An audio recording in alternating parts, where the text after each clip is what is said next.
British রাজপরিবারের সদস্য Prince হ্যারিকে নিয়ে বিশ্বজুড়ে কৌতূহলের অন্ত নেই। রাজা চার্লসের কনিষ্ঠ পুত্র ও ব্রিটিশ সিংহাসনের পঞ্চম উত্তরাধিকারী হ্যারি 2020 সালে রাজপরিবারের আনুষ্ঠানিক দায়িত্ব ত্যাগ করেন। স্ত্রী মেগান মার্কেলকে নিয়ে তিনি যুক্তরাষ্ট্রের ক্যালিফোর্নিয়ায় ম্যান্টিসিটোতে বসবাস শুরু করেন। তবে সম্প্রতি তার মার্কিন ভিসা নিয়ে বিতর্ক উঠেছে। অভিযোগ রয়েছে হ্যারি ভিসার জন্য মিথ্যা তথ্য দিয়েছেন, বিশেষ করে নিজের মাদক সেবনের বিষয়ে। যুক্তরাষ্ট্রের নির্দিষ্ট কিছু ভিসার ক্ষেত্রে অতীতের মাদক সেবনের রেকর্ড থাকলে ভিসা বাতিল হতে পারে। প্রেসিডেন্ট পদে থাকাকালীন এই ইস্যুতে ট্রাম্পকে প্রশ্নের মুখে পড়তে হয়েছিল।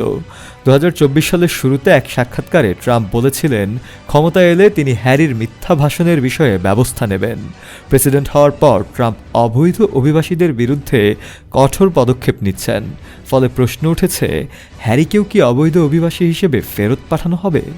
সম্প্রতি এক সাক্ষাৎকারে ট্রাম্প এই প্রসঙ্গে বলেন, আমি এখনই ওটা করতে চাই না, হ্যারিকে ছেড়ে দিতে চাই। তিনি ইতিমধ্যেই নিজের স্ত্রীকে নিয়ে যথেষ্ট সমস্যায় আছেন, আমি আর নতুন সমস্যা বাড়াতে চাই না। ট্রাম্প প্রশাসন ইতিমধ্যে শত শত অবৈধ অভিবাসীকে নিজ দেশে ফেরত পাঠিয়েছে। ফলে যদি প্রমাণিত হয় যে হ্যারি ভিসার জন্য মিথ্যে বলেছেন, তাহলে তিনি ও মেগান মার্কেল কি যুক্তরাজ্যে ফিরে যেতে বাধ্য হবেন, নাকি যুক্তরাষ্ট্রেই থাকার সুযোগ হবে তাদের? যদিও নিউ ইয়র্ক পোস্টের প্রতিবেদনে বলা হয়েছে ট্রাম্প হ্যারির বিরুদ্ধে কোনো ব্যবস্থা নিতে আগ্রহী না।